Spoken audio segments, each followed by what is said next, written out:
شادی کے بعد بیوی جب گھر پہ آئے تو اس بیوی کے ساتھ ایک رات گزارنے کے بعد دوسرے دن ولیمہ کرنا. بہت سے لوگ یہ کہتے ہیں کہ بیوی کے ساتھ جب تک مجامعت یا ہم بستری نہ کر لی جائے ولیمہ نہیں. بیوی آ گئی, رات آپ اس کے ساتھ بیٹھ گئے, 2-4 گفتگو ہو گئی, باتیں ہو گئیں, بس ہو گیا. اس کے بعد صبح ہو کر آپ ولیمہ کر سکتے ہیں, جائز ہے آپ کے لیے. اگر صحبت اور ہم بستری ہو جائے تو اور اچھی بات ہے, ٹھیک ہے, اس کے بعد دعا کریے اور ولیمہ کریے. ٹھیک, ایک تو ولیمہ سنت ہے. دوسری بات سن لیجئے, لڑکی والے کے یہاں کھانے کا کوئی ثبوت نہیں ہے. جس کو چور اور ڈاکو بن کے جانا ہو وہ جائے. لڑکی والے کو نہ کھلانے کا حکم ہے, نہ لڑکی والے کے یہاں زبردستی بیٹھ کر کھانے کا حکم ہے, نہ شریعت نے لڑکی والے کو کھلانے کا مکلف بنایا ہے.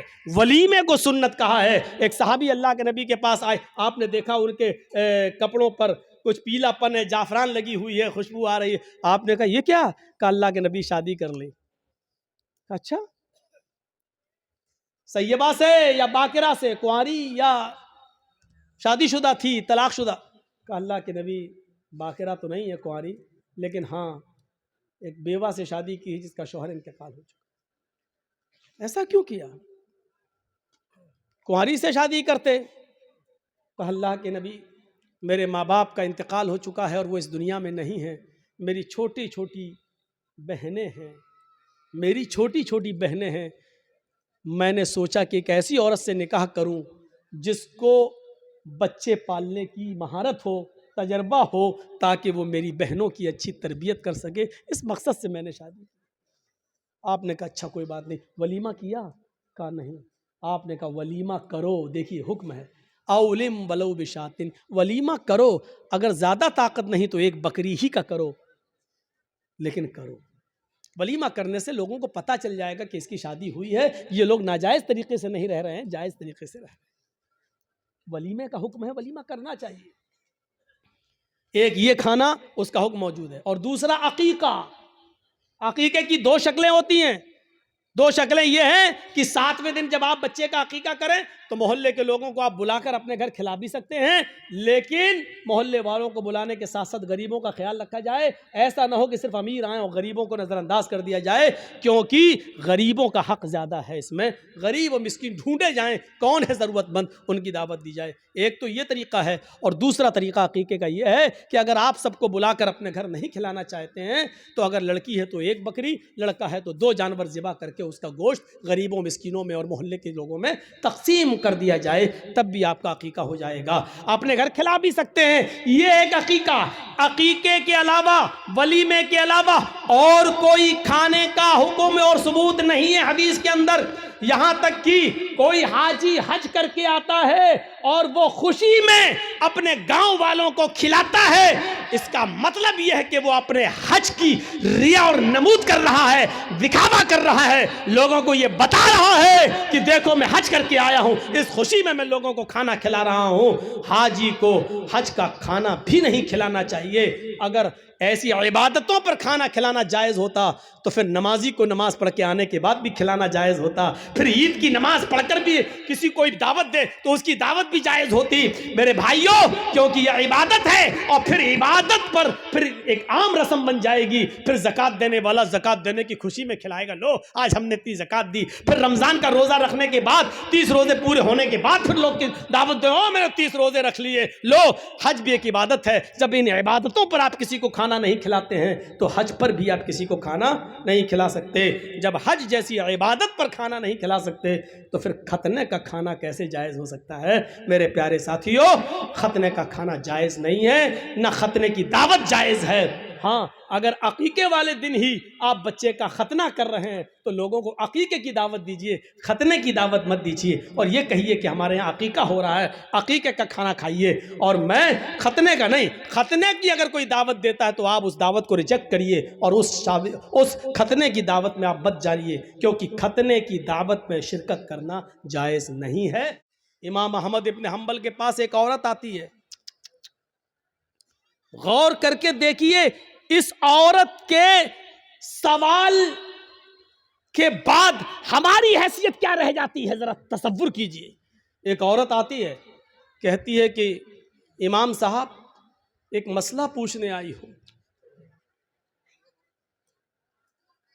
کہا کیا مسئلہ پوچھتی ہوں؟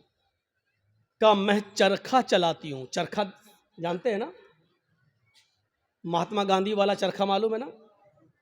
ہم لوگوں کے ہاں تو آج بھی لگے ہوئے ہیں کہیں کہیں، جو لوگ ہینڈلوم ہاتھ سے کپڑا بناتے ہیں وہاں چرخے بھی ہیں، ہاتھ سے پھرتا ہے، سوت کاٹتے ہیں۔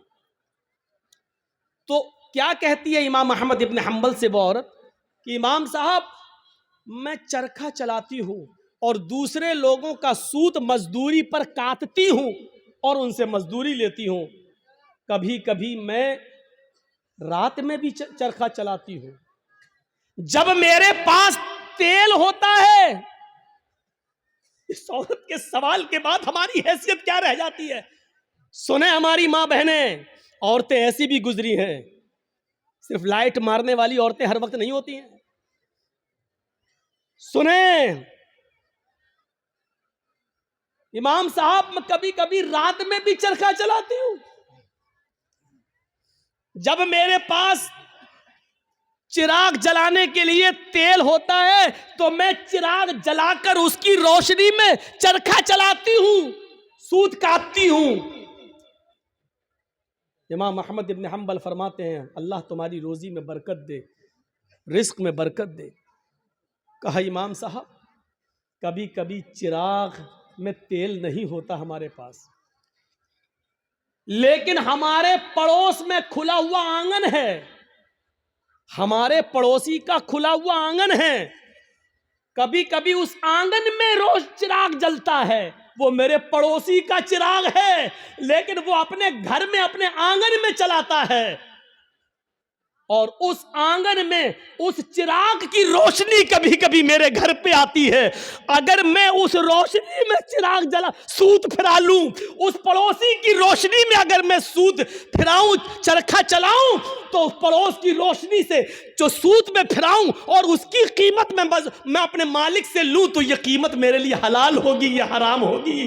کیا میں اس روشنی میں جو چرخہ چلا کر جو پیسہ کماؤں وہ میرے لیے جائز ہوگا یا ناجائز ہوگا؟ تصور کرو امام احمد ابن حنبل غش کھا کے چکر کھا کے گر جاتے ہیں کہ اس دنیا میں اس دور میں ایسی عورتیں بھی موجود ہیں جو تقوی کا ایسا معیار اپنے اندر پیدا کی ہوئی ہیں، ایسا معیار اپنے اندر پیدا کی ہوئی ہیں۔ اس تقوی کی روشنی میں ذرا تصور کرو ہم کہاں ہیں، ہماری روزی کیا ہے، ہمارا مال کیا ہے، ہماری انکم کیا ہے، ہماری انکم آ کہاں سے رہی ہے۔ اس عورت کے سوال کے بعد ہم تصور کریں کہ ہم کہاں کھڑے ہیں۔ پھر کہتے ہیں کہ یہ ہمیں پریشان کر رہا، وہ ہمیں پریشان کر رہا، فلاں کا عذاب۔ کچھ نہیں، ہمارے اعمال ہمیں پریشان کر رہے ہیں، ہمارے کرتوت ہمیں پریشان کر رہے ہیں، ہماری بدعملی ہمیں پریشان کر رہی ہے۔ احمد ابن حنبل رحمۃ اللہ علیہ نے کوئی جواب نہیں، صرف اتنا کہا اے اللہ کی بندی، اگر تمہیں لگتا ہے تم اس سے مانگنے تو نہیں گئی ہو، تم نے چوری تو نہیں کی ہے، اگر اس کے آنگن میں روشنی جل رہی ہے اور وہ تمہارے آنگن میں آ رہی ہے تو میرے حساب سے امام احمد ابن حنبل نے کہا اس روشنی میں چراغ کی اس روشنی میں اگر تم سوت کاٹ لیتی ہو تو میرے حساب سے کوئی غلط تو نہیں ہے، لیکن پھر بھی اگر تم پرہیز کرو اور بچو تو یہ تمہارے لیے زیادہ بہتر ہے۔ یہ احمد ابن حنبل کا جواب، جبکہ چوری نہیں تھی، وہ جلا رہا ہے، دروازہ نہیں ہے، آنگن سے آنگن ملا ہوا ہے اور اس کے آنگن سے اس چراغ کی روشنی یہاں آ رہی ہے، تو اس میں بھائی آپ یہ لائٹ جل رہی ہے، اب ادھر روشنی جا رہی ہے تو اس آدمی کا کیا قصور ہے؟ تم اگر چاہتے ہو کہ میری روشنی میرے گھر تک رہے تو تمہیں اپنے گھر کا انتظام کرنا ہے، لیکن اگر آپ کے گھر کی روشنی اور آپ کے بلب کی روشنی میرے گھر آ رہی ہے اور آپ یہ کہیں کہ اے اپنا میری روشنی تیرے گھر کیوں آ رہی ہے، ہٹ اپنا گھر توڑ، تو آپ غلط ہے نا۔ ذرا تصور کرو، احمد ابن حنبل نے جب وہ عورت جانے لگی، وہ بوڑھی عورت، تو احمد ابن حنبل رحمہ اللہ نے لوگوں سے پوچھا کہ یہ جس باپ کی بیٹی ہے، اس کا باپ کوئی معمولی شخص نہیں ہوگا، ضرور کسی اچھے اور نیک باپ کی تربیت ہوگی جس نے ایسی نیک بیٹی پیدا کی ہے۔ ذرا تصور کریے،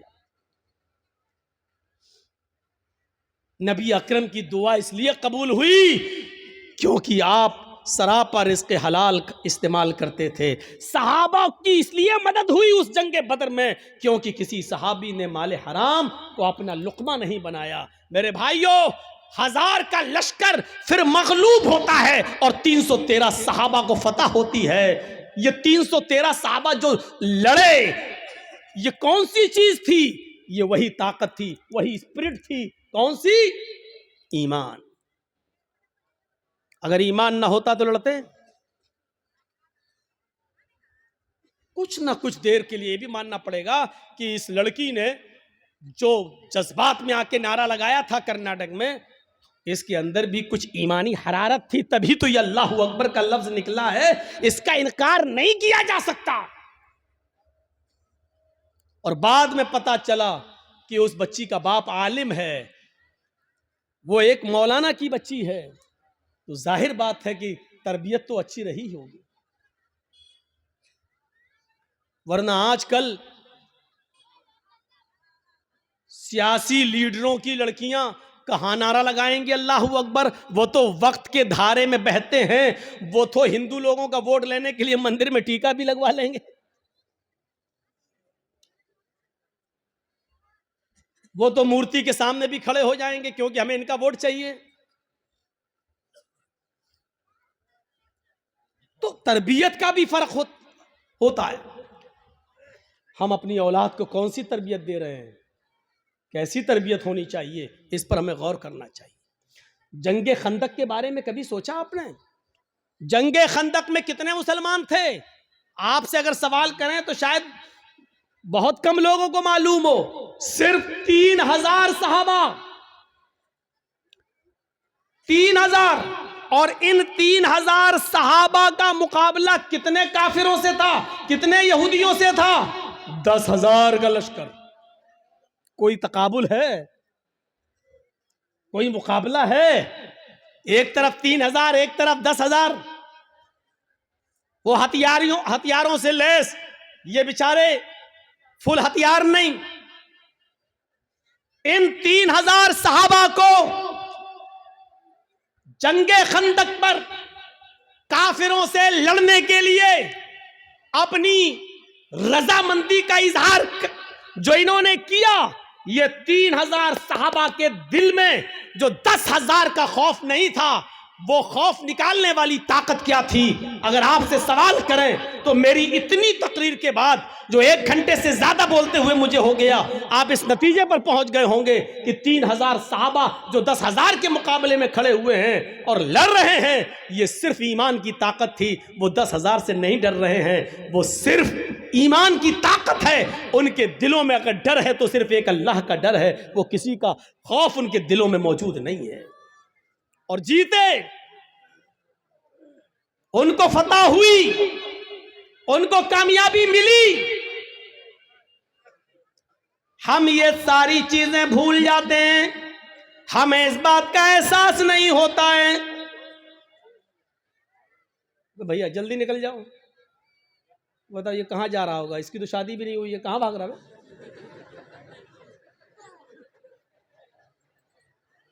وہ دیکھو وہ چچا اٹھ کے جا رہے ہیں بیچ میں جب کوئی اٹھتا ہے تو مجھے پتہ نہیں کیوں اتنا ڈر لگتا ہے۔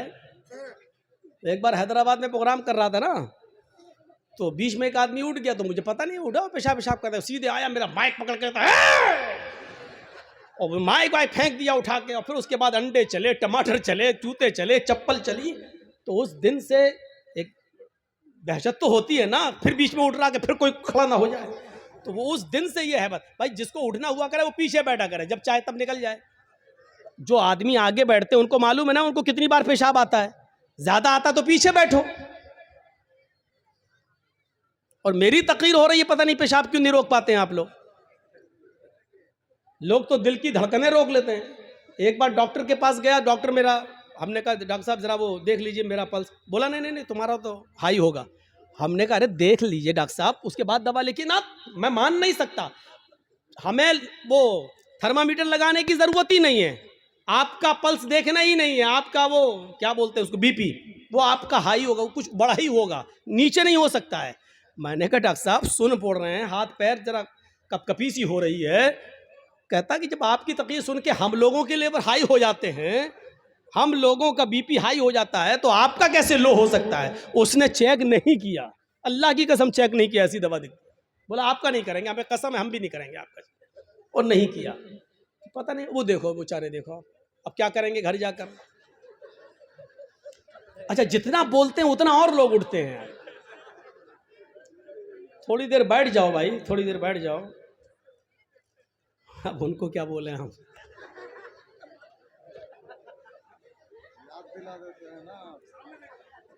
وہ چچا جا رہے ہیں بیچارے, اب تو چچی کے لائق بھی نہیں, پھر بھی جا رہے ہیں. کیا کریں گے جا کے. اچھا چلیے, اب آپ لوگ جاگ گئے ہیں, تھوڑی بہت نیند آ رہی ہوگی, اس کا غلبہ ختم ہو گیا ہے. سنیے تو اب آپ اندازہ لگائیے, وہ خندق 10,000 کا مقابلہ 3,000 اور جیتے. کیا چیز تھی؟ وہی اللہ کا خوف, وہی اللہ کا ڈر. جیسے ایک پولیس والے میں یہ طاقت ہوتی کہ وہ اکیلا نہیں, سرکار کی طاقت ہے اس کے پاس, ایسی جو پکا سچا مومن ہے وہ ڈرتا نہیں ہے. اللہ کی طاقت ہے اس کے پاس, ایمان ہے اس کے پاس, ایمان کی طاقت ہے اس کے پاس, اس کو خوف نہیں ہوتا ہے, وہ لڑتا ہے, آمادہ ہو جاتا ہے. یہ واقعہ سنایا ہے, لیکن پھر بھی آپ کو سنا دیتا ہوں. سمیہ رضی اللہ تعالیٰ عنہ کا کیا میٹر تھا. ابو جہل کے سامنے کھڑی ہے, طبقات کے الفاظ ہیں, ابن سعد نے نقل کیا ہے کہ اس نے سمیہ کے کپڑے تک پھاڑ دیے, پھر بھی کہتی ہے نہیں اللہ ایک ہے. ابو جہل نے نیزہ لیا, نیزہ, طبقات کے الفاظ, وہ نیزہ اس کی شرمگاہ میں داخل کر دیا. سننا بہت آسان ہے, لیکن ایک ہلکی سی کھروچ ہم برداشت نہیں کر سکتے ہیں. اس کی تو شرمگاہ میں نیزہ, ادھر سے ڈالا اس طرف نکال دیا, اور ہاتھ پیچھے سے بندھے ہوں, وہ نیزہ پکڑ کے نکال بھی نہیں سکتی ہو.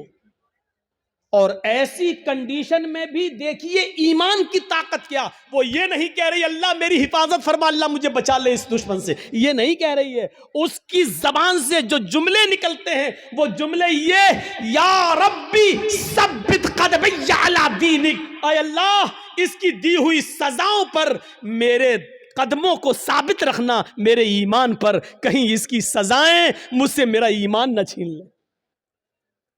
جان جا رہی جائے, روح نکلتی نکل جائے, لیکن ایمان, میری آخری حالت میں ایمان نہ نکل جائے. کہیں ایسا نہ ہو کہ اس کی دی ہوئی تکلیفیں میں جھک جاؤں اور اس کی بات مان لوں اور ایمان سے ہاتھ دھو بیٹھوں. ایسا نہ ہو کہیں. ثبت قدمی علی دینک, اے اللہ اپنے دین پر, اپنے اس ایمان پر میرے دل کو ثابت قدم رکھنا, میرے قدم کو ثابت رکھنا, میں بہکنے نہ پاؤں, ایمان مجھ سے نہ چھین لیا جائے. یہ دعا اس کے منہ سے نکلتی ہے. ہم لوگ تو جلسہ ختم ہونے کے بعد کہتے ہیں اللہ جب تک زندہ رکھنا ایمان پر, اسلام پہ رکھنا, اور جب خاتمہ ہو تو ایمان پر ہمارا خاتمہ فرمانا. ہو گئی تقریر, ختم, جاؤ. اب 1 سال کے بعد جب جرجیت صاحب آئیں گے تب تک آپ اسلام پہ عمل کریں گے. کوئی مر گیا تو وہ ایمان پر اس کا خاتمہ ہوا ہے. ہم نے سب کچھ دعاؤں کو ہی سمجھ لیا ہے. صحابہ کرام سب کچھ کرنے کے بعد دعا کرتے تھے. اللہ کے رسول پہلے اللہ پر بھروسہ کیے, 313 لوگوں کو نکال کے لائے.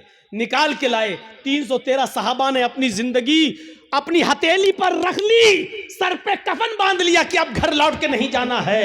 1000 کا لشکر سامنے, اب اللہ کے نبی دعا کر رہے ہیں کہ اللہ اگر یہ 313 مٹ گئے تو کبھی زندگی میں کبھی زندگی میں تیرا نام لینے والا کوئی نہیں ہوگا.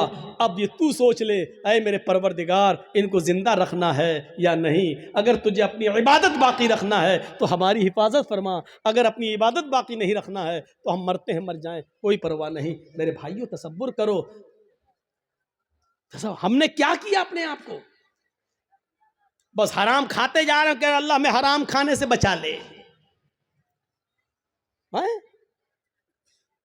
ساری برائیاں ہم شراب پیتے جا رہے ہیں پھر کہ اللہ ہمیں شراب کی لت لگ گئی اللہ ہمیں شراب سے بچا لے.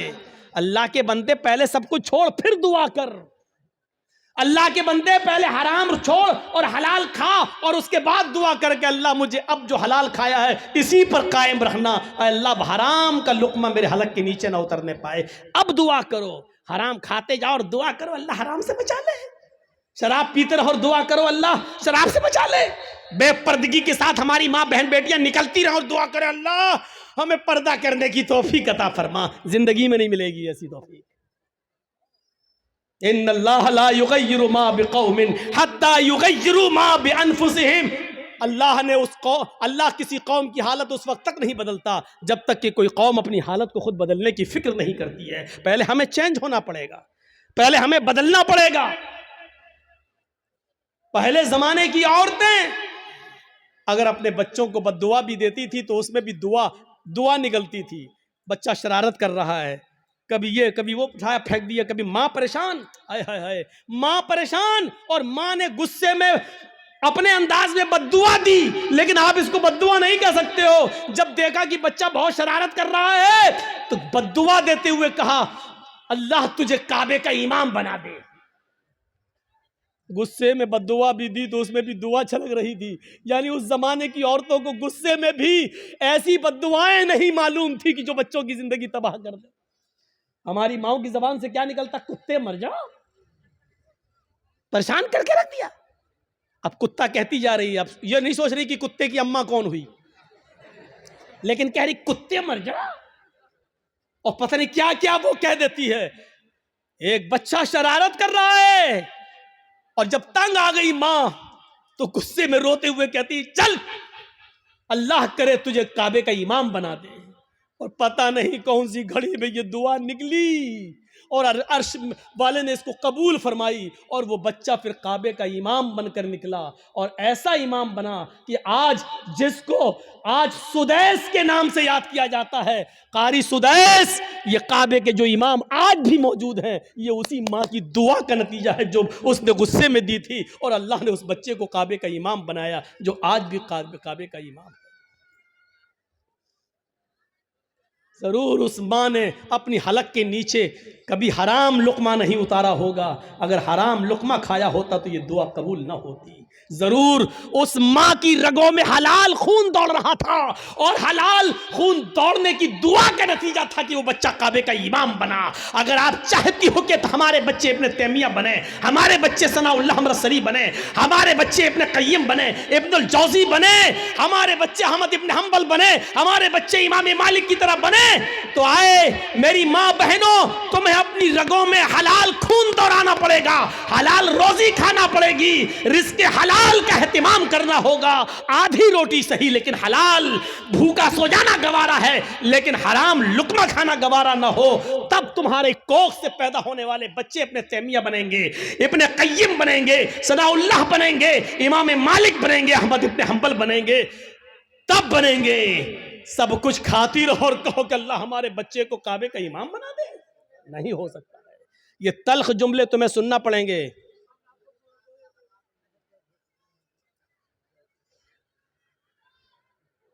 سننا پڑیں گے تلخ جملے. تصور کرو کیا تھا وہ جذبہ. سمیہ شرمگاہ میں نیزہ داخل, ہاتھ پیچھے سے بندھے اور پھر بھی اس حالت میں کیا دعا کر رہے ہیں. آپ یہ نہیں کہو گے آپ کا بیٹا ہاسپٹل میں بھرتی ہے وینٹیلیٹر پر رکھا ہوا ہے یا کوئی باپ وینٹیلیٹر پر رکھا ہے, آپ ہمارے پاس آئیں گے جرجیت صاحب محلدار پاڑا میں آئیں جمعے کا خطبہ دینا ہے, آپ پرچی لے کے آئیں گے مولانا صاحب جمعے کے خطبے میں کے بعد ہمارے ابو کے لیے دعا کر دیجئے اللہ ان کو شفائے کاملہ عطا فرمائے۔ ایسے موقع پر بھی آپ کو اس دعا کی فکر ہوگی کہ ہمارے ابو کے لیے دعا کر دو کہ اللہ ان کو شفا دے، لیکن اس موقع پر دعا یہ نہیں ہوگی کہ اللہ رب العالمین سے یہ دعا کیجئے کہ میرے باپ کا خاتمہ ایمان پر ہو، وہ اس دنیا سے جائے تو گناہوں سے پاک و صاف جائے، اللہ میرے باپ کو گناہوں سے توبہ کرنے کی توفیق عطا فرما۔ یہ دعا آپ نہیں کروائیں گے مسجد کے امام سے اور جرجیت صاحب سے، آپ دعا یہ کروائیں گے کہ کہو اللہ تعالیٰ ان کو شفائے کاملہ اور عاجلہ عطا فرمائے۔ میں یہ نہیں کہہ رہا ہوں کہ یہ دعا کرنا غلط ہے، جائز ہے، لیکن سنو حضرت سمیہ نے اس موقع پر یہ نہیں کہا اللہ میری حفاظت فرما، اللہ اس نے نیزہ مارا ہے تو مجھے شفا دے، اللہ میری شرمگاہ میں جو زخم ہو گیا ہے اس کو ٹھیک کر دے۔ اس نے یہ دعا نہیں کی، اس نے دعا یہ کی یا ربی ثبت قدمی علی دینک، اے اللہ اپنے دین پر، اللہ ایمان پر میرے قدم کو ثابت رکھ دے، اے اللہ ایسا نہ ہو کہ اس کی تکلیفیں مجھ سے میرا ایمان چھین لے۔ یہ کیا چیز تھی؟ یہ ایمان تھا، یہ ایمان تھا۔ یہ کون سا جذبہ تھا؟ آئیے ذرا مجھے اس جذبے کی طرف لے کر چلیے اور بتائیے یہ کون سا جذبہ تھا کہ حضرت ابراہیم علیہ السلام کو حکم ہوتا ہے کہ اپنی بیوی ہاجرہ کو اور چھوٹے بچے اسماعیل کو بیابان جنگل میں چھوڑ کر چلے آؤ۔ ابراہیم علیہ السلام اپنی بیوی ہاجرہ کو اور اس بچے کو لے کر جا رہے ہیں۔ اس وقت تک بیوی کو پتا نہیں کہ یہ مجھے لے کے کہاں جا رہے ہیں۔ میرا شوہر ہے، جہاں جا رہا ہے میں بھی جاؤں گی، میرا شوہر ہے، مجھے ان کے ساتھ چلنا ہے، میرے پتی ہے، مجھے ان کے ساتھ جانا ہے۔ چند دنوں کے سفر کے بعد ایک بیابان جنگل آ جاتا ہے۔ اس بیابان جنگل کے اندر اپنی بیوی کو چھوڑ دیتے ہیں، اپنے بچے کو چھوڑ دیتے ہیں۔ ہاجرہ کو اسی جنگل میں چھوڑ دیا، اسماعیل جو ابھی اپنی ماں کا دودھ پیتے ہیں اسی جنگل کے اندر چھوڑ دیا۔ تھوڑی دیر بیٹھتے ہیں، سستاتے ہیں اور پھر وہاں سے جانے لگتے ہیں۔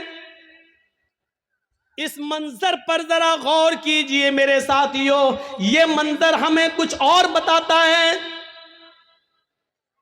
اس بیابان جنگل میں چھوڑ دیا۔ آج جس جنگل کو ہم مینا کے نام سے جانتے ہیں، مینا کی وادی کے نام سے جانتے ہیں، اس جنگل میں چھوڑ دیا ہے۔ آپ کو پہلے اس کی ایک کنڈیشن بتا دیں، آپ یہاں سے کلیت چک تک جائیں گے، جگہ جگہ پر آپ کو بجلی کے پول ملیں گے، جگہ جگہ پر آپ کو بجلی کے کھمبے ملیں گے، آپ روشنی پائیں گے اور سیدھے کلیہ چک پہنچ جائیں گے۔ لیکن اس زمانے میں بجلی کے کھمبے نہیں لگے ہیں، دن میں بھی سائیں سائیں بیت رہی ہے۔ ابراہیم علیہ السلام نے، ہاجرہ نے اس جنگل میں دائیں بائیں دیکھا، بڑے بڑے درخت تو لگے ہیں لیکن درختوں پر ایک چڑیا بھی نظر نہیں آ رہی ہے۔ چڑیا کیسے نظر آئے گی؟ کیونکہ دور دور تک پانی کا پتہ نہیں ہے، پانی کا نام و نشان نہیں ہے۔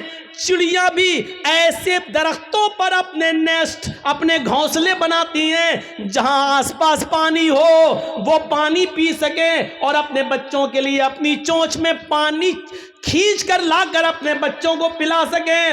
جب جنگل میں دور دور تک پانی نہیں تو جنگل میں ایک بھی چڑیا، ایک بھی پرندہ بھی نہیں دکھائی دے رہا ہے۔ سوچو ایسے بیابان جنگل میں حکم ہوتا ہے کہ یہیں اپنی بیوی کو چھوڑ دو۔ حضرت ابراہیم تھوڑی دیر بیٹھتے ہیں، پھر وہاں سے چلنے لگتے ہیں۔ ہاجرہ نے دیکھا کہ ابراہیم جا رہے ہیں، یہاں تو کوئی دکان بھی نہیں کہ کوئی سودا لینے جا رہے ہوں، یہاں تو دور تک کوئی سبزی فروش بھی نہیں دکھ رہا ہے کہ جس سے سبزی خریدنے جا رہے ہوں۔ جب ان کو جاتے ہوئے دیکھتی ہیں، اپنے بچے کو زمین پر لٹاتی ہے، زمین پر، اور پیچھے پیچھے چل کے کہتی ہیں کہاں جا رہے ہو؟ ابراہیم علیہ السلام نے اس جملے کا جواب نہیں دیا، کہاں جا رہے ہو کچھ نہیں بولا، سیدھے اور آگے بڑھتے ہیں۔ بیوی نے کہا رے میں پوچھ رہی ہوں کہاں جا رہے ہو؟ ابراہیم علیہ السلام نے ابھی بھی جواب نہیں دیا. ابراہیم علیہ السلام سیدھے چلے چلے جا رہے ہیں, پیچھے مڑ کر دیکھنے کا نام نہیں لیتے, نہ بیوی کو دیکھ رہے ہیں نہ بچے کو دیکھ رہے ہیں, چلے چلے جا رہے ہیں. ہاجرہ نے اب پیچھے سے ان کا دامن تھاما, پیچھے سے ان کا کرتا پکڑا, پیچھے سے ان کا دامن پکڑ کر کھینچا اور کھینچ کر کہا, میں کچھ پوچھ رہی ہوں کہ کہاں جا رہے ہو؟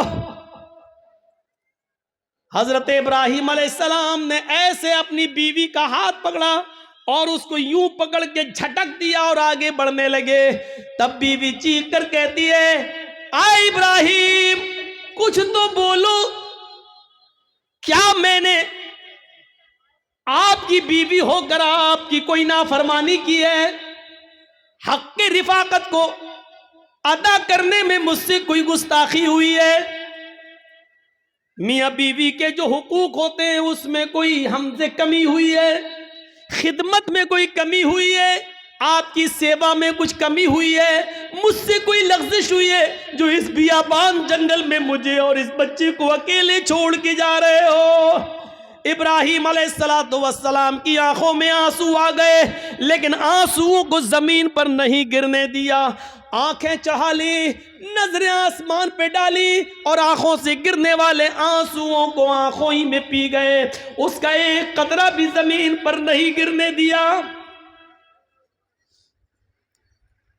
پھر اس کا بھی جواب نہیں دیا, آگے بڑھتے گئے. جب اس کا بھی جواب نہیں ملا تو ہاجرہ ایک جملہ کہتی ہیں, اے ابراہیم جا رہے ہو تو جاؤ, لیکن یہ بتاؤ کہ کب آؤ گے؟ ابراہیم علیہ السلام کے پاس اس بات کا بھی جواب نہیں, کچھ نہیں بول رہے ہیں.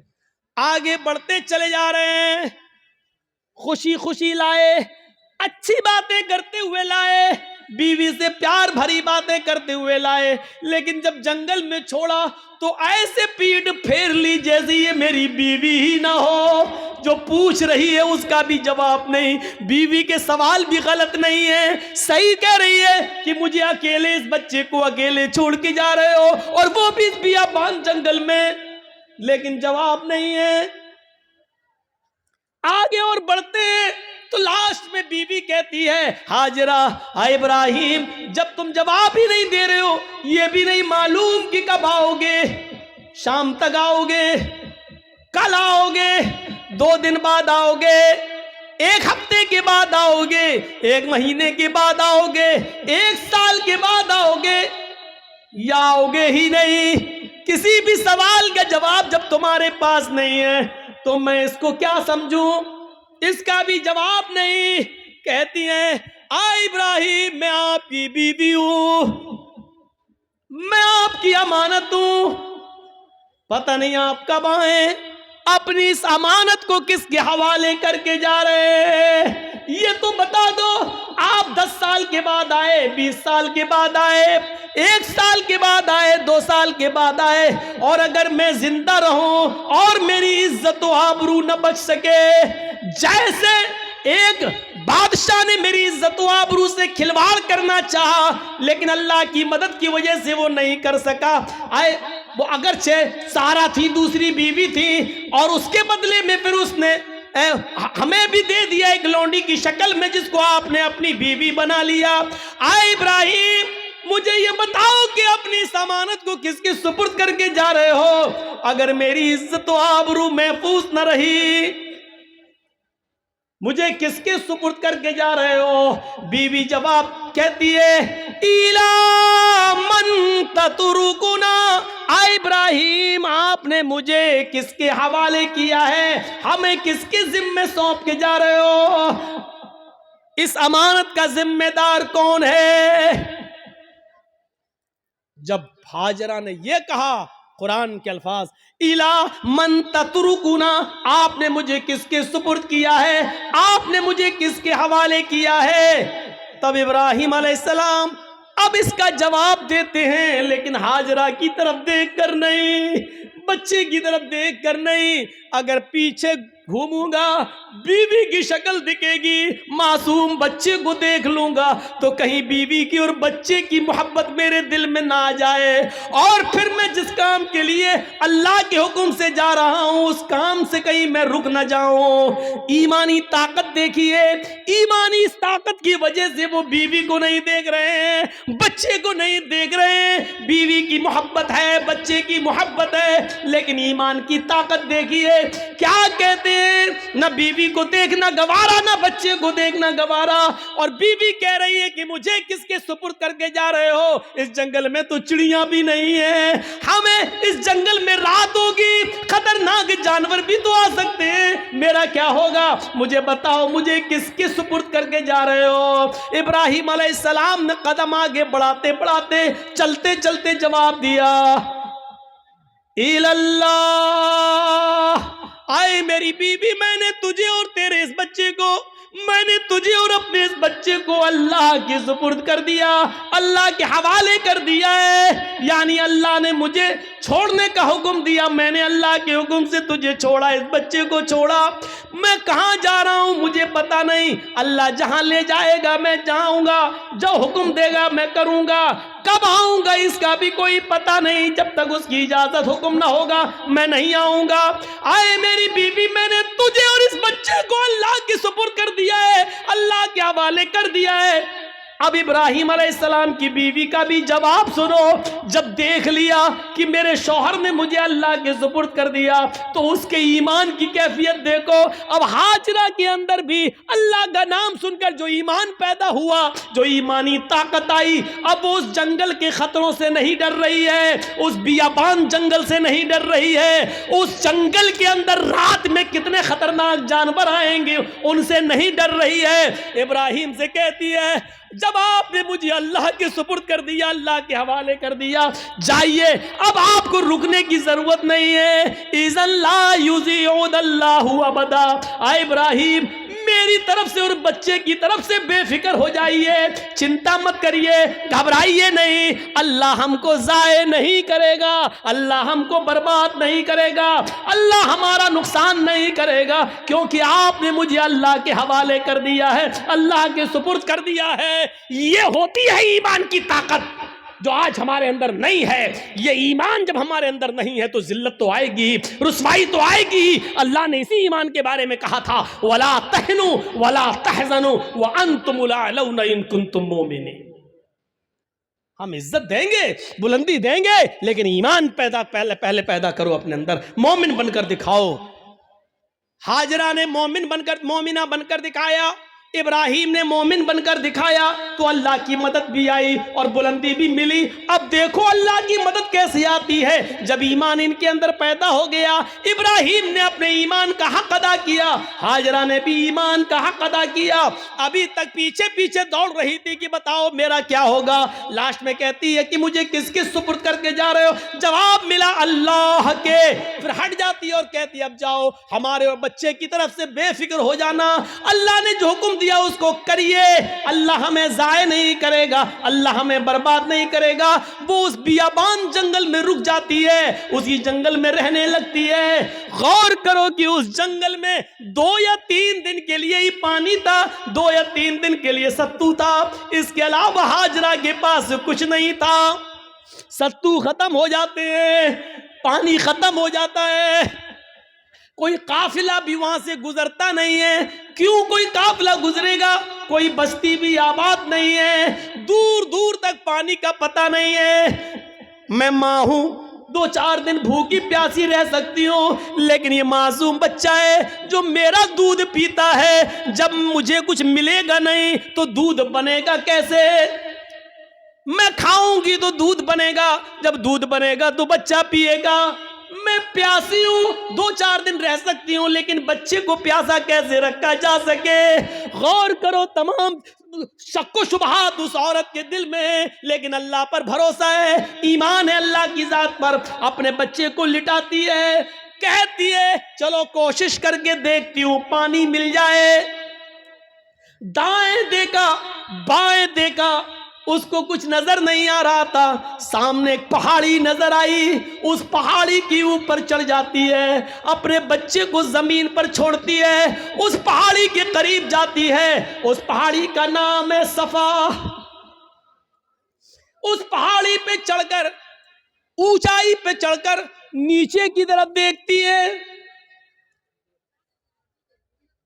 ہم تو مسجد کی چھتوں پہ چڑھ کے چاند کو اوپر کی طرف دیکھتے ہیں, عید کا بقرعید کا چاند. وہ اونچائی پہ چڑھ کر نیچے کی طرف دیکھتی ہے. شاید اس پہاڑی کے نیچے کوئی بستی رہتی ہو, کوئی گاؤں ہو, کوئی اللہ کے بندے رہتے ہو, اور میں ان سے تھوڑا سا پانی مانگ لوں بچے کو پلانے کے لیے. وہ جس امید کے ساتھ گئی, اس کی امید پوری نہیں ہوئی. پہاڑی پہ چڑھ کے نیچے دیکھتی ہے, لیکن وہاں کوئی بستی نہیں ہے, کوئی آبادی نہیں ہے, کوئی گاؤں نہیں ہے.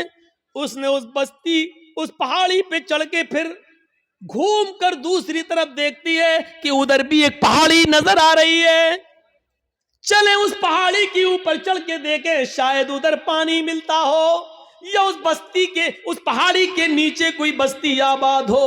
وہ وہاں سے چلتی ہے, کچھ دیر رک کے چلتی ہے, سلو چلتی ہے, اور بچے کی پیاس جب اس کے دماغ میں آتی ہے تو تھوڑا سا تیز دوڑتی ہے, تیز دوڑتی ہے, پھر تھوڑا سا سلو ہوتی ہے. وہ 2-3 بار تیز دوڑتی ہے, 2-3 بار سلو دوڑتی ہے.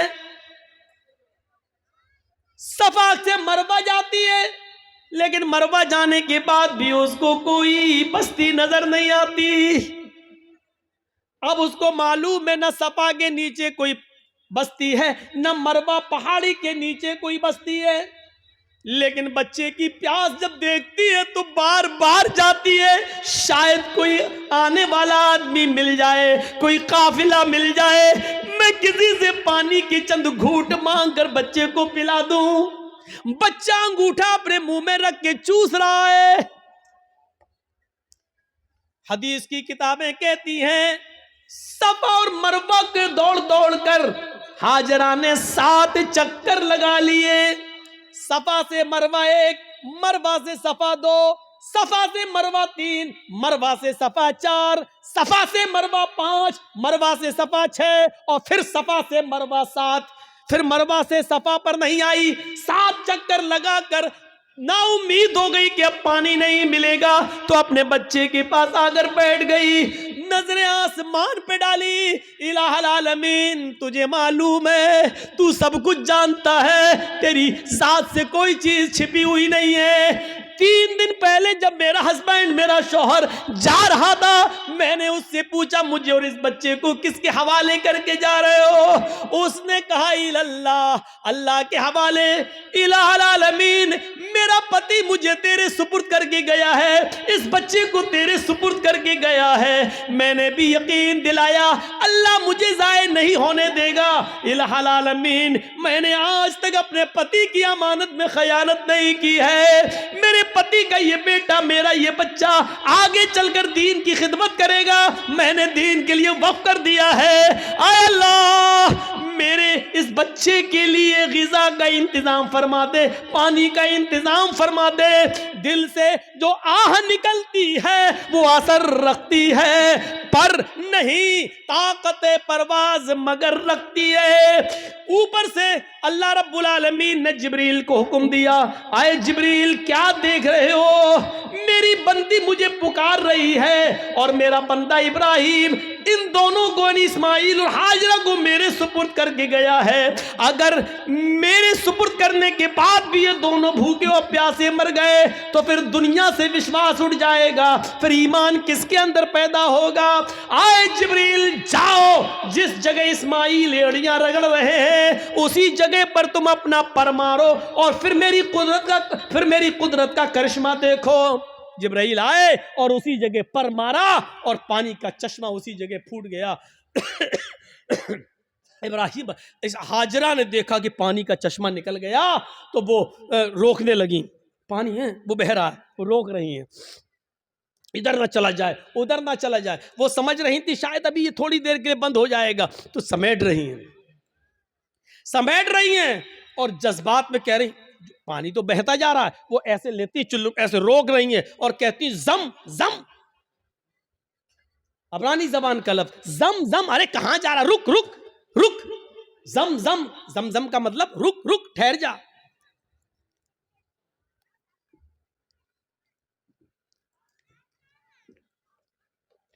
ٹھہر جا، رک جا، کہاں جا رہا، رک۔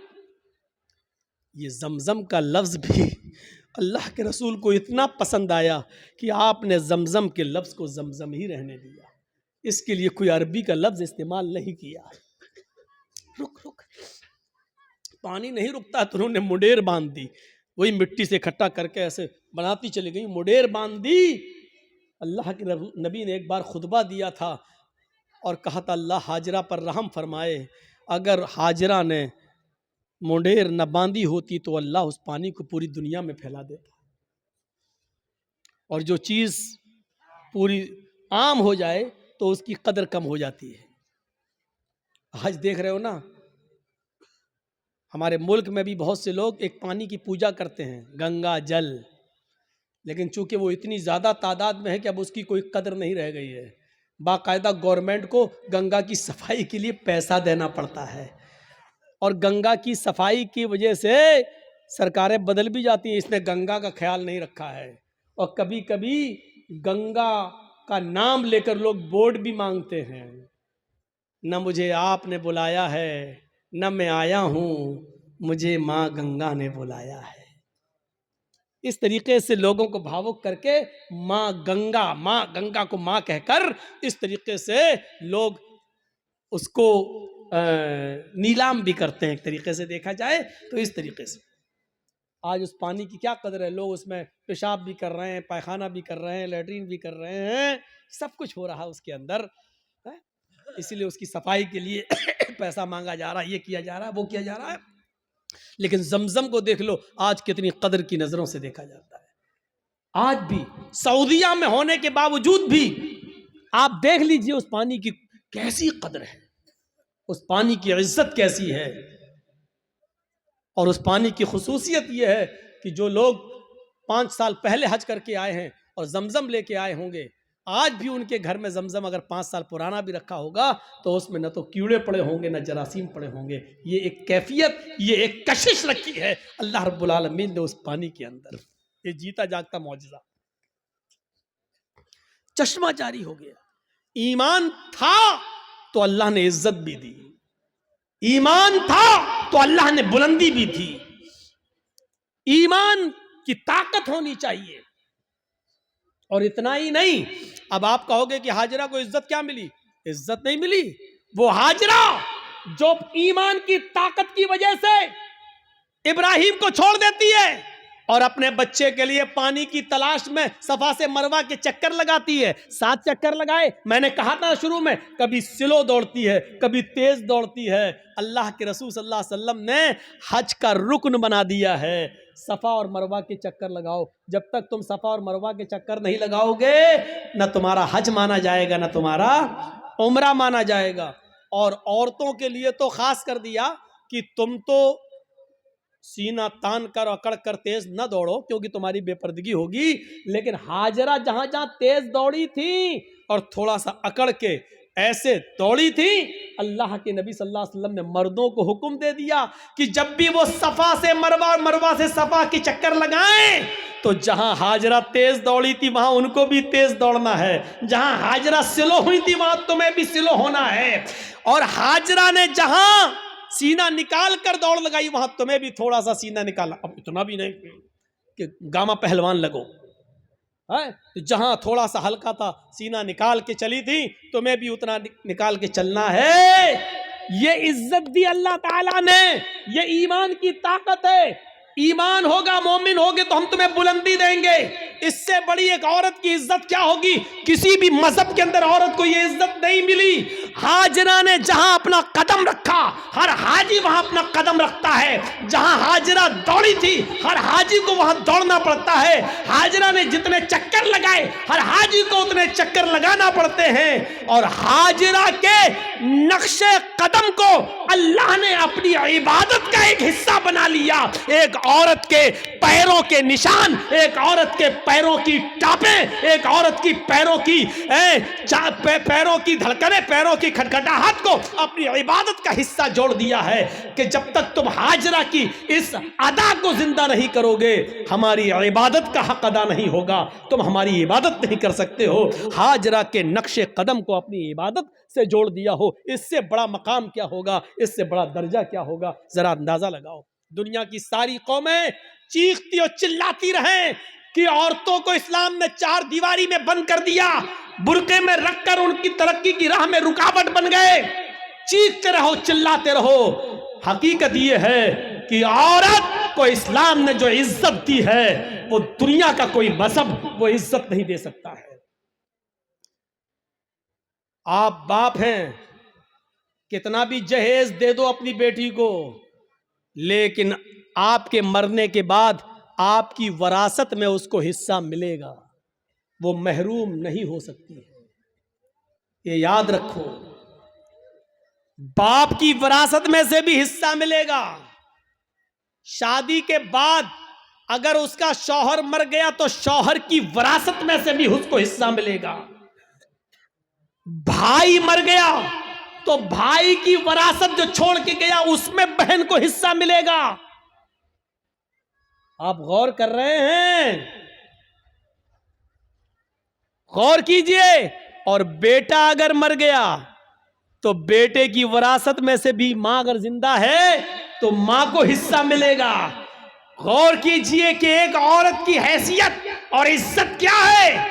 جو لوگ کہتے ہیں کہ اللہ مولانا میرا باپ مر گئے ان کے لیے دعا کرنا, چاہے کتنے ملا مولویوں کو اپنے گھروں میں لے کے چلے جاؤ اور دعائیں کروا لو کہ اللہ میرے باپ کو بخش دے, اللہ اس کے باپ کی دعا مغفرت فرما دے. اگر آپ کے باپ کے مرنے کے بعد اگر باپ کی وراثت میں سے باپ کی بیٹی یعنی آپ نے اپنی بہن کو حصہ نہیں دیا, باپ کی مغفرت نہیں ہوگی. یاد رکھیے, ملا مولوی دعا کر کر کے مر کیوں نہ جائیں, باپ کی مغفرت نہیں ہوگی چاہے کتنی دعا کرا لو. باپ کی وراثت میں سے بیٹی کو حق ملنا ہے, باپ کی وراثت میں سے ملنا ہے. اور چاہے کتنا کوئی دعا کرے, لیکن بھائی کے مرنے کے بعد بہن دعا کرے کہ اللہ میرے بھائی کو بخش دے, جب تک بھائی کے مرنے کے بعد بھائی کی وراثت میں سے بہن کو حصہ نہیں ملے گا دعا قبول نہیں ہوگی اور بھائی کی مغفرت نہیں ہوگی. پڑھے بہت آسان سمجھ لیا ہے نا, جنت جب چاہے اللہ جنت دے, اللہ جنت تو مل نہیں سکتی, جنت الفردوس دے. مانگتے کتنی بڑی جنت ہے, سب سے اعلیٰ جنت. ابھی تو یہی پتا نہیں کہ ہمیں کوئی چھوٹی سے ہلکا زمین کا جنت کا ایک معمولی سا ٹکڑا بھی مل جائے, ہمارے لیے وہی کافی ہے. وہ تو جنت الفردوس. اور حالات یہ ہیں کہ بیٹیوں کا حق مارے ہوئے ہیں, بہنوں کا حق مارے ہوئے ہیں, بہنوں کا حق مارے ہوئے ہیں. حالت یہ ہے ہماری. جہیز دے کر آپ ذمہ داری سے سب دوش نہیں ہو جائیں گے, ذمہ داری سے بچ نہیں پائیں گے. آپ کو حصہ دینا پڑے گا, آپ کو حق دینا پڑے گا.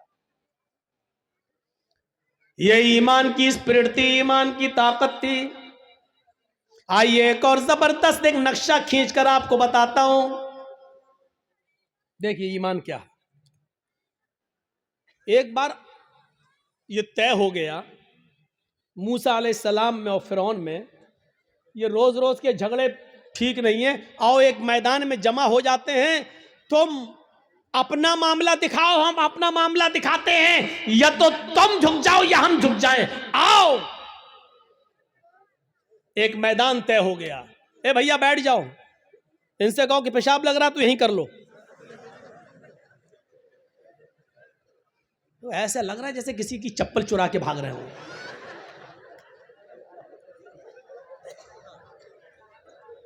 بیٹھیے.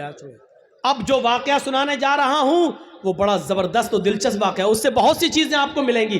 ایمان سے پہلے آدمی کا حال کیا ہے, لیکن وہیں پر ایمان کی دولت جب ان کو مل جائے تو ان کا حال کیا ہوتا ہے. دیکھیے, فرعون نے اپنے جادوگروں سے کہا کہ چلو آج موسیٰ کو اور موسیٰ کی قوم کو پست کرنا ہے. ایسا کرتب دکھانا ایسا تلسم دکھانا، ایسا جادو دکھانا کہ موسیٰ اور موسیٰ کی قوم بھاگ جائے. شکست ہونی چاہیے. جادوگروں کو بھروسہ تھا بالکل. چلو ایک میدان میں جمع ہو گئے. موسیٰ اپنے چند ساتھیوں کو لے کے آئے. فرعون اپنا لاؤ لشکر لے کر آیا.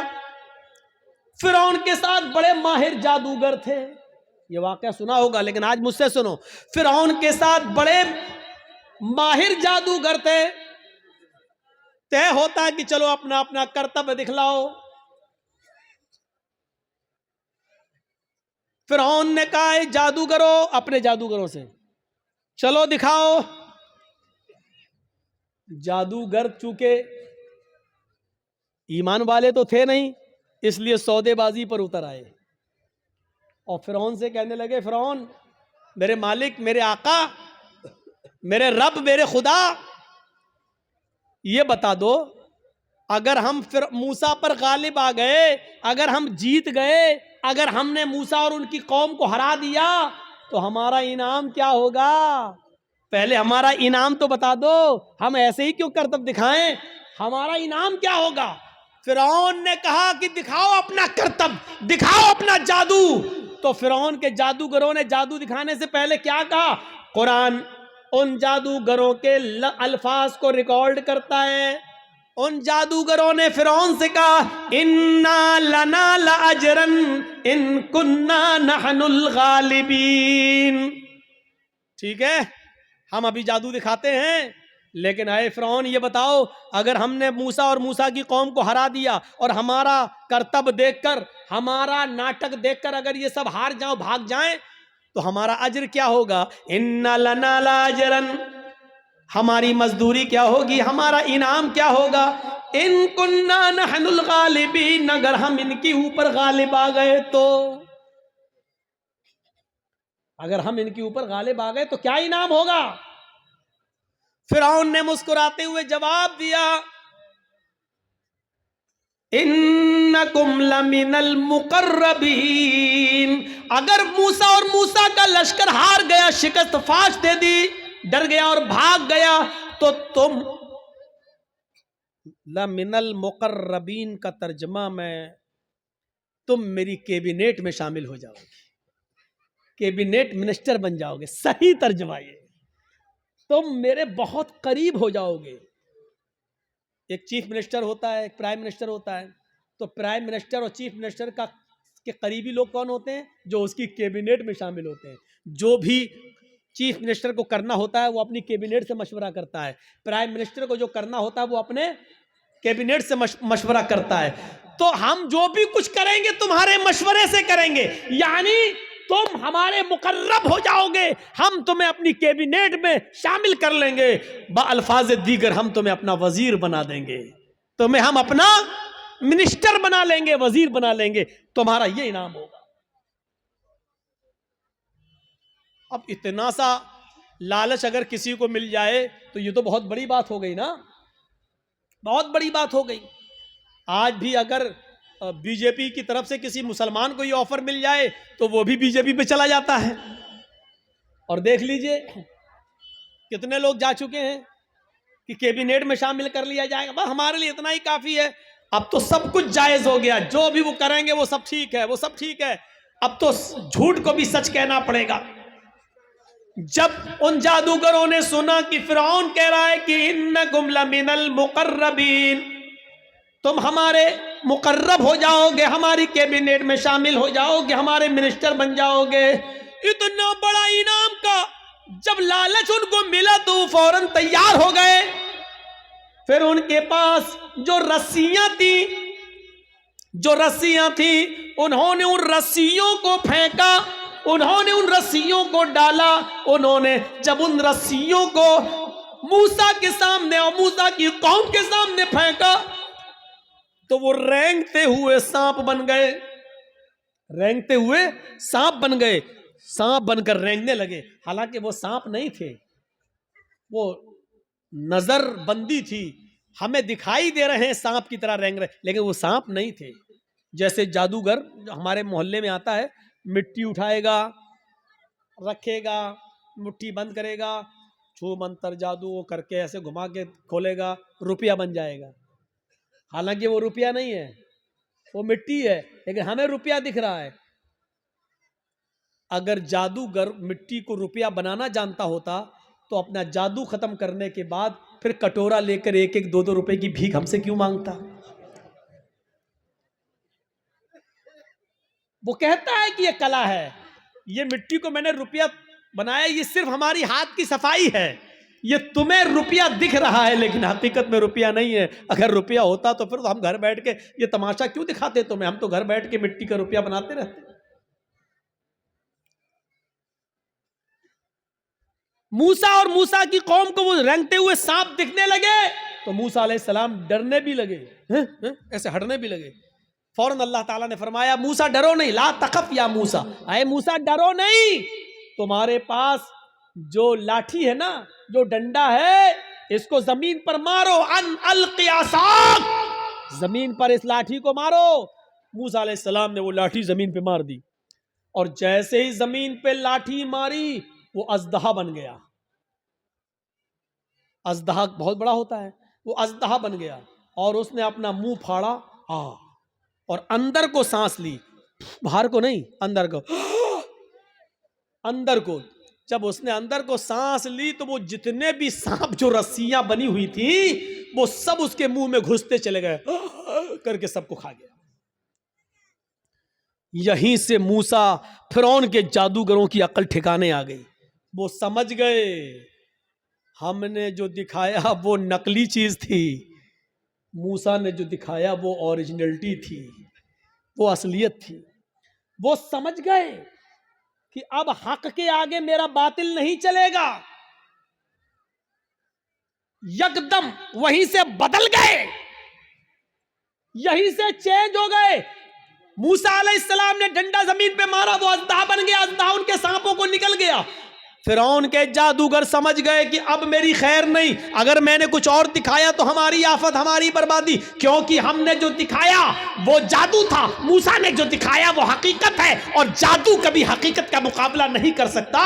فوراً وہی کے وہی وہ سارے جادوگر پلٹے اور چیخ پڑے, آمنا بالرب موسیٰ و ہارون, ہم موسیٰ اور ہارون کے رب کے اوپر ایمان لے آئے.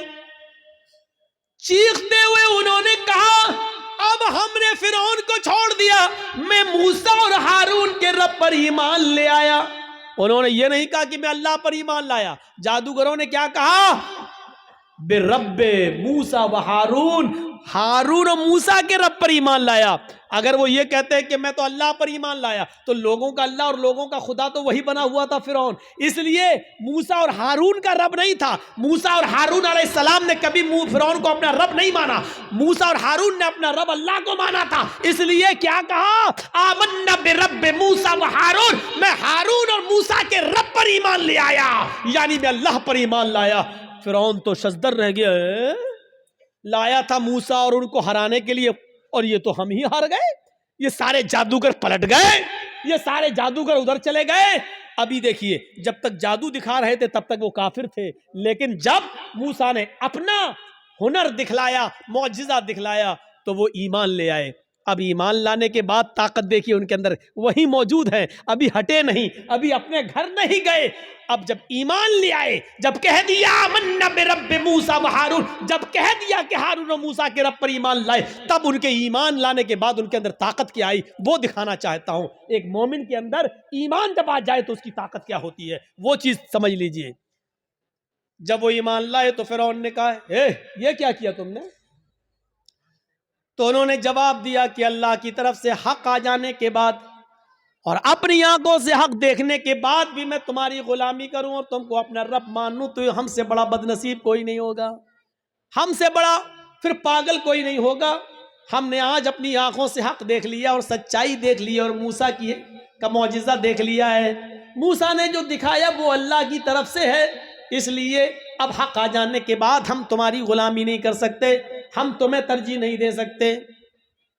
فرعون نے کہا اب جانتے ہو تمہارا انجام کیا ہوگا,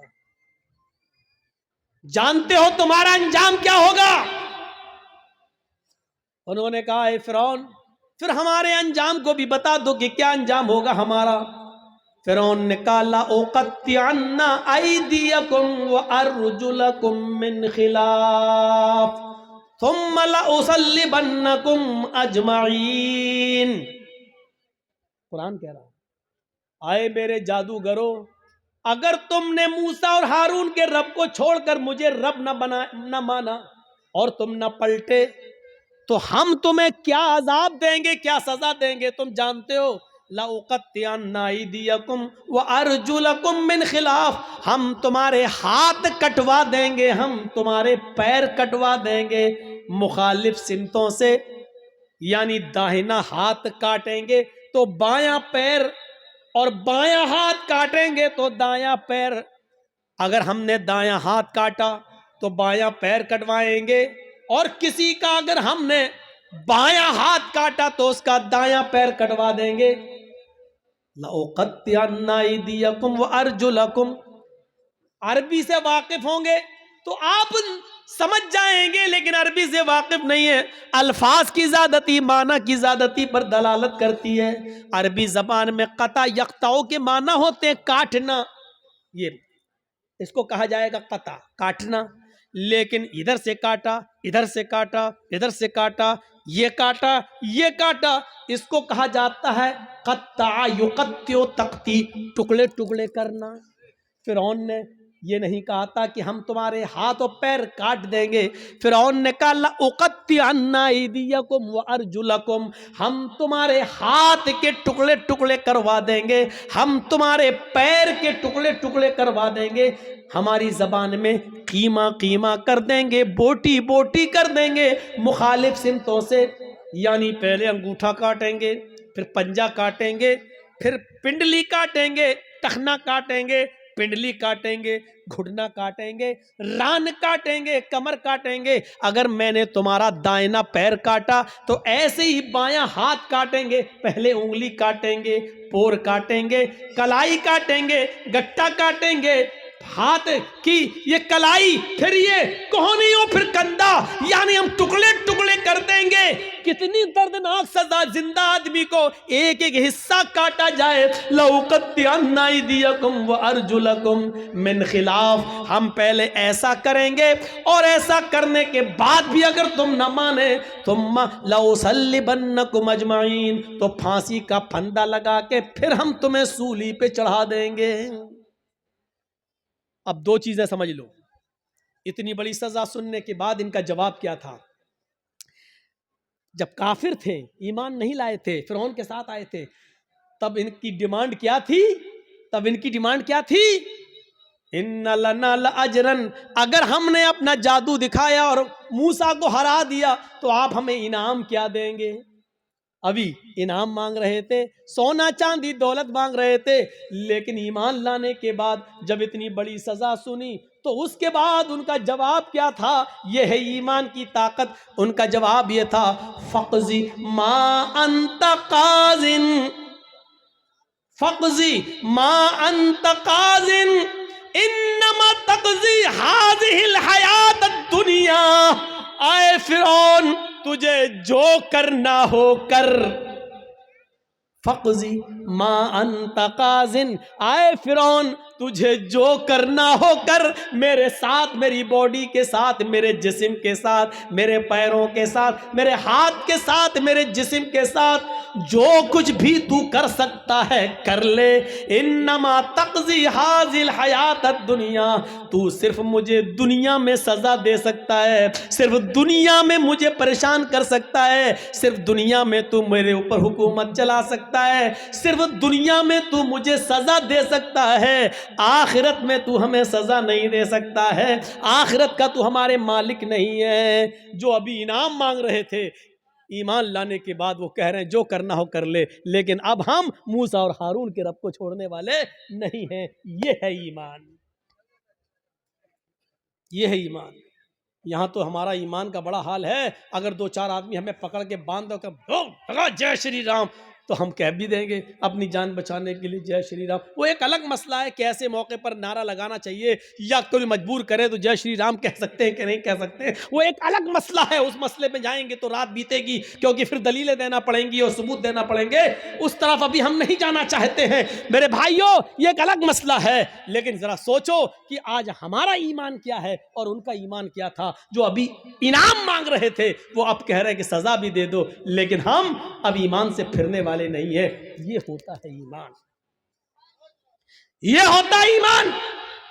ارے ہم ایمان کے لیے اور اسلام کے لیے اپنی جان کی قربانیاں کیا دیں گے. ہم تو اپنے معاشرے میں اور اپنی سماج میں پھیلی ہوئی بری بدعتوں کو بھی چھوڑنے کے لیے تیار نہیں ہیں. ہمارے باپ دادا جو کرتے آئے ہیں وہی ہم کریں گے, ہمارے باپ دادا جو کرتے آئے وہی کریں گے. یہ نئے ملا مولوی جب سے پیدا ہو گئے تب سے یہ نئے نئے مسئلے بتانے لگے ہیں. یہ صورتحال آج ہمارے درمیان آ گئی ہے, یہ صورتحال آج ہمارے درمیان چلی ہوئی ہے. کوئی چیز ہماری مسجد میں آج ہو رہی ہے, بند ہو جاتی ہے, پھر دوبارہ چالو ہو جاتی ہے. ہم اپنے باپ دادا کی رائج کردہ بدعتوں کو ہم ختم نہیں کر پا رہے ہیں. ایمان اور اسلام کے لیے ہم اپنی جان کیا قربان کریں گے, ہم کیا چھوڑیں گے. حضرت ہاجرہ کی طرح اپنے شوہر کو کون عورت چھوڑنے کے لیے تیار ہوگی, اور کون آدمی ایسا ہوگا جو اپنے بچے کو اسماعیل کی طرح چھوڑ کر چلا جائے اور پھر پلٹ کر بھی نہ دیکھے. ہم بھی جاتے ہیں تو ایک امید ہوتی ہے کہ چلو بیوی سعودیہ جا رہے ہیں, اس بچے ہی کے لیے تو جا رہے ہیں, تمہارے لیے تو جا رہے ہیں, لیکن 1 سال کے بعد آ جائیں گے, 2 سال کے بعد آ جائیں گے. لیکن وہ بھی گھر میں سارا انتظام کرنے کے بعد آپ جاتے ہیں, اور سعودی جانے کے بعد پیسے وغیرہ بھیجتے رہتے ہیں. یہاں تو کچھ نہیں ہے, اندھیری رات میں کیا ہوگا, ستو اور پانی کے علاوہ کچھ نہیں ہے. وہ بھی 2 دن کے لیے بعد کیا ہوگا, میری بیوی کیا کرے گی, میرا بچہ کیا کرے گا. ذرا تصور کیجئے اس پوزیشن میں اپنی بیوی اور بچے کو چھوڑنا. ہم تو اپنی بدعتوں کو قربان نہیں کر پا رہے ہیں, نہیں چھوڑ پا رہے ہیں. ہمارے باپ دادا جو کرتے چلے آ رہے ہیں وہ ہم کرتے رہیں گے. وہی بات لوٹ پھر کے آتی رہتی ہے کہ مولانا صاحب کیا کیا جائے. مسجد میں فرض نماز کے بعد امام کے ساتھ دعا مانگنا کیسا ہے, قبرستان میں دعا کرنا کیسا ہے, کسی آدمی کے مر جانے کے بعد کسی مولانا کے ساتھ اس کے گھر پہ جا کر بھوج کھانے کے بعد دعا کرنا اس کی مغفرت کی, یہ کیسا ہے. وہی پرانے گھسے پٹے سوال جو ہم 15-20 سال سے ان علاقوں میں آ کے بولتے جا رہے ہیں, وہی سوال, اور آج تک ہم ان کو ختم کرنے کے لیے تیار نہیں ہوتے ہیں. یہ ہماری بے شرمی کا حال ہے, یہ ہماری بے شرمی کا حال ہے. میرے بھائیوں, آج پھر ایک بات کو ذہن میں بٹھا لو, دعا کرنا غلط نہیں ہے. ایک بات پھر ذہن میں رکھ لو, دعا ایک عبادت ہے, اور عبادت ویسے کی جائے گی جیسے جناب محمد رسول اللہ نے بتائی ہے. عبادت محلے کے سردار کے طریقے پر نہیں کی جائے گی, عبادت مولوی جرجیز کے طریقے پر نہیں کی جائے گی, عبادت مسجد کے امام کے طریقے پر نہیں کی جائے گی. مسجد کا امام قرآن و حدیث بتا سکتا ہے, لیکن مولوی کے طریقے پر عبادت نہیں کی جائے گی. اس بات کو آپ ہمیشہ ذہن میں رکھیے. الدعاء مخ العبادہ, دعا عبادت کا مغز ہے. دعا کے لیے آپ کو کوئی منع نہیں کرتا ہے. دعا جہاں اللہ کے رسول نے ہاتھ اٹھا کر کی ہے آپ کریے, کوئی منع نہیں کرتا ہے. دعا جہاں ہاتھ اٹھا کر نہیں کی ہے وہاں آپ ہاتھ اٹھا کر کریں گے تو وہاں ہم منع کریں گے, اس لیے کہ ہاتھ اٹھانا ثابت نہیں ہے. مثلا لیٹرین میں جانے کی دعا ہے, اب آپ لیٹرین میں گھس کے پڑھیے ہاتھ اٹھا کے اللہم انی اعوذ بک من الخبث والخبائث. اب بیٹھیے, بیٹھیے, دعا ہے, کیوں ہاتھ نہیں اٹھایا؟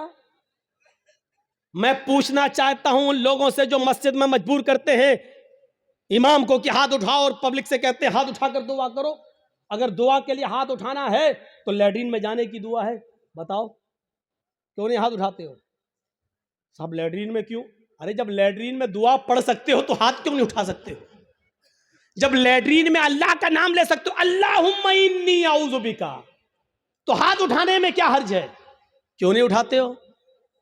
اب ہماری عقل کہہ رہی گندی جگہ پر ہاتھ کیسے اٹھائیں, ابھی عقل ہی تو کہہ رہی ہے نا. تو میں کہہ رہا ہوں گندی جگہ پر پھر اللہ کا نام کیوں لے رہے ہو؟ نہیں صاحب وہ تو اللہ کے نبی نے بتایا ہے. تو اللہ کے نبی نے بتایا تو یہاں اللہ کے نبی نے ہاتھ نہیں اٹھایا تو ہم ہاتھ نہیں اٹھائیں گے. اچھا کھانا کھاؤ کیا دعا ہے؟ بسم اللہ یا بسم اللہ وعلی برکت اللہ، یہ دعا ہے کھانا کھانے کی.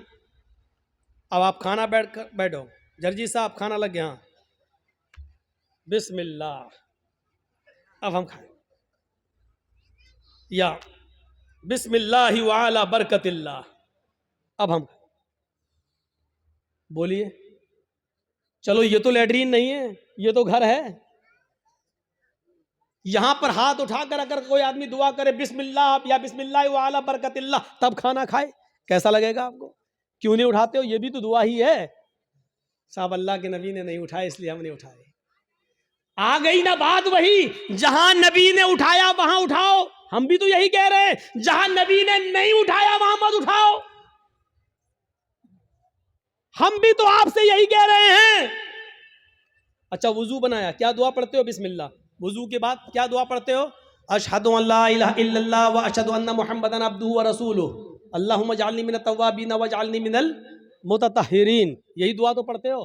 اچھا وضو بنانے کے بعد کسی کو دیکھا، پیر دھلنے کے بعد آیا ہو قبلے کی طرف منہ کر کے اشہد ان لا الہ الا اللہ وحدہ لا شریک لہ واشہد ان محمدا عبدہ ورسولہ اللہم اجعلنی من التوابین واجعلنی من المتطہرین. میں پوچھنا چاہتا ہوں کیوں نہیں پڑھتے، ہاتھ اٹھاتے ہو؟ یہاں وضو کے بعد کی دعا ہے، ہاتھ اٹھانا ثابت نہیں ہے.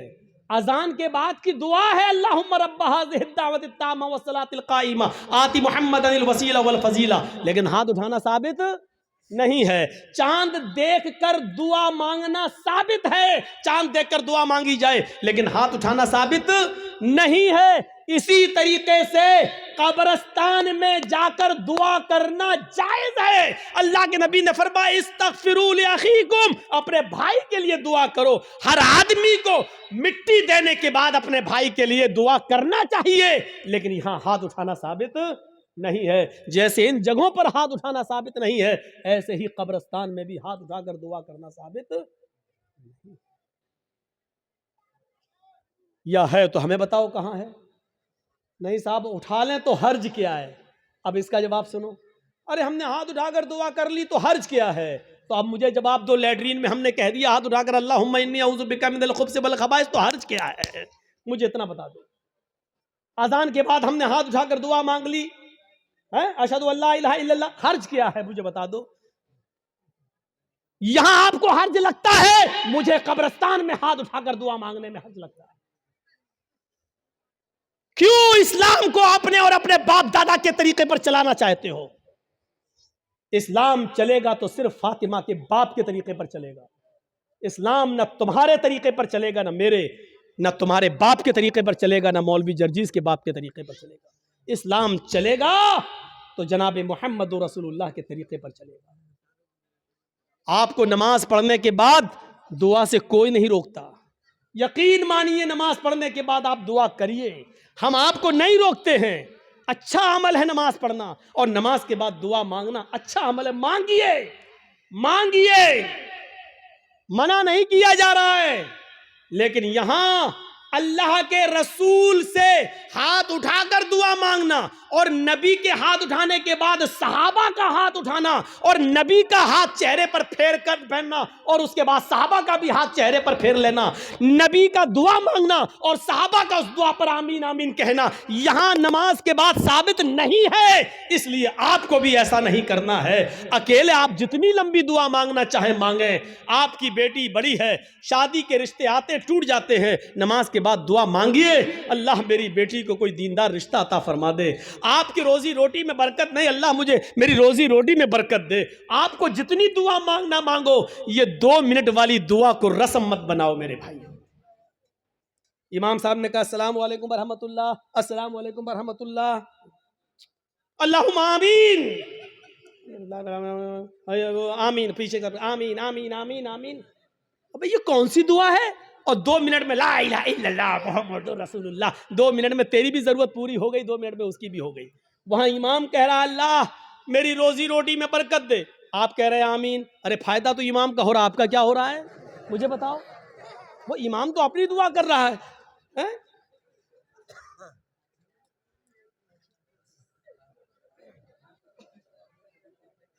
اب امام بیچارہ کنوارا ہے, شادی نہیں ہوئی ہے, امام کہہ رہا اللہ مجھے دیندار لڑکی عطا فرما دے, آپ کہہ رہے ہیں آمین. فائدہ تو امام کا ہو رہا, تمہارا کیا ہو رہا ہے؟ ارے امام اپنی دعا مانگے, تم اپنی دعا مانگو یار. امام کی اپنی ضرورتیں ہیں, تمہاری اپنی ضرورتیں ہیں. امام کا بیٹا بیمار ہے, اس کے پیٹ میں درد ہے, وہ کہہ رہا اللہ میرے بیٹے کو شفا عطا فرما. رہے تمہارے باپ کو کینسر ہے, تم اپنی دعا مانگو اللہ میرے باپ کو کینسر ہے, اے اللہ میرے باپ کو شفا کاملہ اور عاجلہ عطا فرما. ارے امام کے ساتھ ساتھ تیرے آمین کہنے سے مخصوص دعائیں ہو رہی ہیں.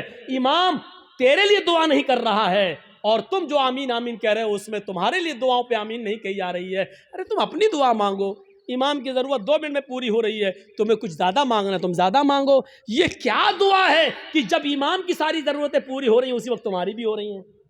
2 منٹ میں تمہاری بھی دعا ہو گئی, اس کی بھی دعا ہو گئی. اب ہم نے کچھ اور مانگنا تھا لیکن اب ہم نہیں مانگ پا رہے ہیں کیونکہ امام نے ہاتھ پھیر لیا, ہمیں بھی پھیرنا پڑ رہا ہے. اب ہمیں کچھ اور مانگنا ہے. میری بیوی ہمیں کچھ سمجھتی ہی نہیں ہے, اب کہ اللہ میری بیوی کو میرا فرما بردار بنا دے. اب امام تو ہاتھ پھیر چکے ہیں, اب کیسے دعا مانگے؟ اب مانگنا چاہ رہے ہیں لیکن ہاتھ گر بھی نہیں رہے ہیں, لیکن مجبوری میں پھیرنا پڑ رہا ہے. اب پھیرنا پڑا, اب منہ میں کہنا پڑ رہا اللہ میری بیوی کو ہدایت دے. اس کو عادت مت بنائیے میرے بھائی. دعا کو ہم منع نہیں کر رہے ہیں, نماز کے بعد بھی دعا کو منع نہیں کر رہے ہیں. دعا کو ہم صرف اس لیے منع کر رہے ہیں کہ سلام پھیرنے کے بعد آدمی آزاد ہو گیا ہے. وہ اپنی دعا مانگے, آپ اپنی دعا مانگیے. وہ 2 منٹ مانگو, 5 منٹ مانگو, 10 منٹ مانگو, 15 منٹ مانگو, آدھا گھنٹہ مانگو. اور دعا تو میرے بھائیوں مجمع میں صحیح بتاؤں تو دعا کا حق ادا ہی نہیں ہوتا ہے. دعا کا حق ادا تو تنہائی میں ہوتا ہے, جب کوئی نہ دیکھ رہا ہو, 2 رکعت نماز پڑھ کے اپنے آپ کو سب سے چھپا کر رو رو کر آنکھوں سے آنسو بہا بہا کر دعا کی جائے, تب دعا کا مزہ کچھ اور ہے میرے بھائیوں. یہ دعا کا مذاق ہے. اللہ گاؤں میں بہت زیادہ لفڑا, اللہ میرے گاؤں میں برکت دے, اللہ میرے چودھری کو سمجھا دے, اللہ میرے یہ آمین آمین محمد رسول اللہ. یہ دعا کا مذاق ہے یار, مت بناؤ مذاق. اتنا مذاق دعا کا کبھی نہیں بنایا گیا جتنا ہم دعا کا مذاق بنا رہے ہیں. ہاتھ اٹھا کر بھی مانگ سکتے ہو لیکن اکیلے تنہا. قبرستان میں دعا مانگنے کا حکم ہے اور ہر شخص کو دعا مانگنا چاہیے, لیکن وہاں ہاتھ اٹھانا ثابت نہیں ہے. وہاں صرف حکم یہ استغفروا لاخیکم, اپنے بھائی کے لیے دعا کرو, صرف دعا ہے. اگر ہاتھ اٹھانا ہوتا تو اللہ کے نبی کہتے اپنے بھائی کے لیے دونوں ہاتھ اٹھا کر دعا کرو. اور یہ آتا کہ اللہ کے رسول نے فلاں فلاں کے دفنانے کے بعد آپ نے دونوں ہاتھ اٹھا کر دعا کی ہے, آتا حدیث میں, لیکن حدیث کی کسی کتاب میں نہیں آیا اللہ کے رسول نے کسی بھی صحابی کو دفن کرنے کے بعد اپنے ہاتھوں کو اٹھا کر دعا کی ہو, کہیں نہیں آتا ہے. ہاں یہ آیا کہ اللہ کے رسول نے قبر میں صحابی کو دفن کرنے کے بعد صحابہ سے فرمایا استغفروا لاخیکم, اپنے بھائی کے لیے دعا کرو. آپ چاہتے تو کہہ سکتے تھے میں دعا کر رہا ہوں, آپ لوگ آمین آمین بولو. اللہ جس کا انتقال ہوا اس کے روح کو اعلی علیین کے اندر جگہ عطا فرما, اللہ اس کے پسماندگان کو صبر جمیل عطا فرما. آپ چاہتے تو قبرستان میں سب دعا کر سکتے تھے, لیکن آپ نے نہ کی ایسے اور نہ لوگوں نے آمین کہا, بلکہ آپ نے سب کو حکم دیا کہ تم اپنے بھائی کے لیے دعا کرو. یعنی تم اپنی دعا کرو, ہم اپنی دعا کر رہے ہیں. دعا سب کریں لیکن الگ الگ کریں, اور ہاتھ اٹھانا یہاں ثابت نہیں ہے, اس لیے ہاتھ نہ اٹھایا جائے. سیدھی سی بات ہے. اب پھر حکم یہ ہے کہ آپ کسی بھی میت کے لیے کبھی بھی کسی بھی وقت دعا کر سکتے ہیں, لیکن چند لوگوں کو اکٹھا کر کے میت کے گھر جا کر اس کو صبر کی تلقین کرنے کے بعد, بھوج ووج کھانے کے بعد یا دعا کرنے کے بعد بھوج کھلایا جاتا ہے. مجھے نہیں معلوم آپ کے یہاں کیا ہوتا ہے. اور وہاں گھر پہ جانے کے بعد پھر امام صاحب دعا کرتے ہیں اور اس گھر کے سب لوگ آمین آمین کہتے ہیں.